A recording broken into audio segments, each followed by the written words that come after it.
আকাশ ভাইয়ের হয়তো তার গার্লফ্রেন্ডের সাথে ব্রেকআপ হয়ে গেছে, আর সেই জন্য তার কান্নার কোনো কমতি নেই।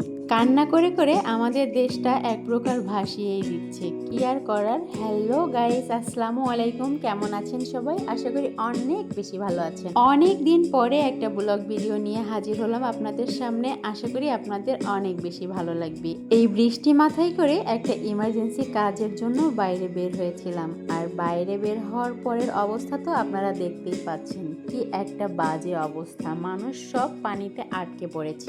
আমাদেরও বিপদের কোনো শেষ ছিল না, কারণ গাড়িওয়ালা আমাদের মাঝপথে নামিয়ে দিয়ে তার গাড়ি নিয়ে পগার পার, মানে সে সামনের দিকে আর আগাতে পারছে না। সবাই আছে যে যার কাজে ব্যস্ত, আর আমার মনে চাচ্ছে ইস, এখন যদি বাসায় যেয়ে একটু গরম গরম ধোয়া ওঠা চিকেন খিচুড়ি খাওয়া যায় তাহলে তো মন্দ হয় না। এমনটা ভাবতে ভাবতে এক প্রকার সাঁতার কাটতে কাটতে বাসায় ফিরে আসলাম। আর বাসায় ফিরে এসে 1 মিনিটও লেট না করে আমি চলে গেলাম সোজা কিচেনে, কারণ আমাকে এখন চিকেন ভুনা খিচুড়ি রান্না করতে হবে। ইস, এই বৃষ্টিতে যদি চিকেন ভুনা খিচুড়ি না খাই তাহলে মনে হয় বৃষ্টিটাই বৃথা। চিকেন খিচুড়ি রান্না করার জন্য আমি অল্প পরিমাণে চিকেন নিলাম, কারণ বাসায় তো শুধু আমি আর জারিফ থাকি, আমাদের সাথে তো আর কেউই থাকে না। যদি আমাদের অন্য ভিডিওগুলো আপনারা দেখে থাকেন তাহলে অবশ্যই জানতে পারবেন। যাই হোক, চিকেনগুলোতে আমি সব ধরনের মশলা মিশিয়ে সুন্দর করে মাখিয়ে একটা চুলায় বসিয়ে দিলাম, আর অন্য চুলাতে কিছু মুগ ডাল ভেজে নিচ্ছি, কারণ খিচুড়িতে যদি 3-4 রকমের ডাল ব্যবহার করা হয় তাহলে খিচুড়ির স্বাদটা যেন 4 গুণ বেড়ে যায়। তো চলেন রান্নাটা শুরু করা যাক।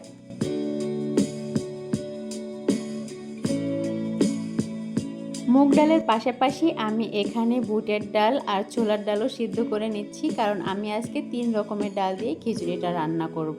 এই যে আমার চিকেনটা সুন্দর করে কষানো হয়ে যাচ্ছে, আমি চিকেন আর আলু একসাথেই কষিয়ে নিচ্ছি, আর এই পাশে চালটা ধুয়ে নিচ্ছি।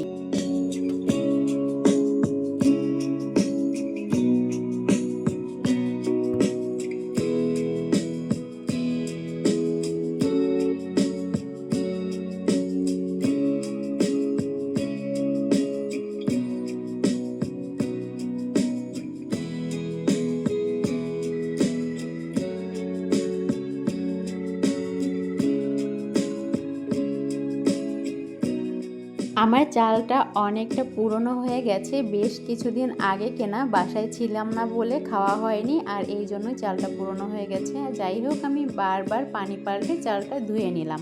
এইবার চিকেনের সাথে চাল ডাল সব কিছু একসাথে মিশিয়ে আমি আবারও সুন্দর করে কষিয়ে নেব। পার্সোনালি আমার কাছে মনে হয় খিচুড়িটা যদি একটু বেশি করে কষানো হয়, মানে খিচুড়ির চাল ডাল এইসব যদি একটু বেশি করে কষানো হয় তাহলে খিচুড়ির স্বাদটা যেন একটু বেশিই ভালো হয়।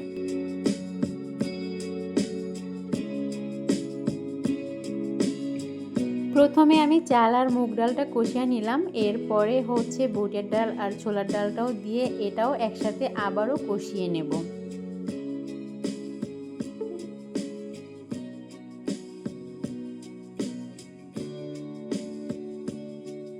এই যে দেখেন কত সুন্দর করে আমি মাখো মাখো করে কষিয়ে নিলাম, আর এরপরে দিয়ে দিচ্ছি পরিমাণ মতো পানি। আর এই খিচুড়িটা কিন্তু এখন আমি রাইস কুকারে বসিয়ে দেব, কারণ আমার হাতে অনেক কাজ আছে। আমি রাইস কুকারে বসিয়ে সুইচটা দিয়ে দিলাম। এখন আমি আমার বাকি কাজগুলো করে নেব, আর সাথে সাথে খিচুড়িটাও রান্না হতে থাকবে। আর এই সব কাজগুলো গোছানোর জন্যই আমি রাইস কুকারে বসিয়েছি, কারণ চুলাতে বসালে হয়তো বারবার আমাকে নজর রাখতে হতো যে পড়ে যাচ্ছে কিনা বা পুড়ে যাচ্ছে কিনা, এরকম একটা বিষয়। এই তো দেখেন, আমি ঘর ঝাড় দিলাম, খাওয়ার পানি নিয়ে আসলাম এবং থালা বাসন সবকিছু পরিষ্কার করলাম, আর এখন আমার খিচুড়িটার এরকম একটা অবস্থা। প্রায় হয়ে এসেছে, আর এত সুন্দর স্মেল বের হচ্ছে যেন আমার পুরো ঘরটাই গন্ধে ভরে গেছে। অলরেডি বিকাল 4টা বাজে, এখনো দুপুরের খাবার খাওয়া হয়নি, আবার যদি সাথে এরকমের ঘ্রাণ ছুটে যায় খিচুড়ি থেকে তাহলে বোঝেন কেমন একটা অবস্থা হচ্ছে আমার পেটের ভিতরে। যাই হোক, আমি একটু বৃষ্টি বিলাস করছিলাম, এর মধ্যেই আমার খিচুড়িটা একদম রেডি। এই যে দেখেন কতটা সুন্দর পারফেক্ট ভাবে আমার খিচুড়িটা রান্না হয়েছে, মাশাআল্লাহ, আলহামদুলিল্লাহ। আর আমি আজকে খিচুড়ির সাথে তেমন কোনো কিছুই নিচ্ছি না, মানে খুবই হালকা পাতলা ভাবে খিচুড়িটা খাবো। প্রচন্ড ক্ষুধা পেয়েছে, এখন সেইভাবে ডেকোরেশন করার মতন সময় বা সুযোগ কোনোটাই আমার হাতে নেই।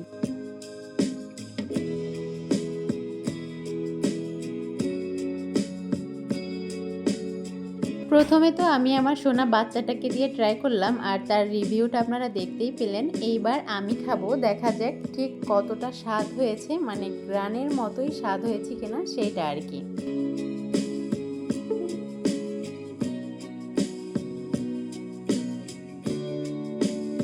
আলহামদুলিল্লাহ আলহামদুলিল্লাহ, সত্যি অনেক বেশি টেস্ট হয়েছে। আর আজকে আমার ভিডিওটা এতটুকুই, আমি খেতে খেতেই চলে যাচ্ছি আপনাদের কাছ থেকে। চলে আসবো আবারও কোনো নতুন ব্লগ ভিডিও নিয়ে। সেই পর্যন্ত সবাই ভালো থাকবেন। টাটা অ্যান্ড আল্লাহ হাফিজ, আসসালামু আলাইকুম।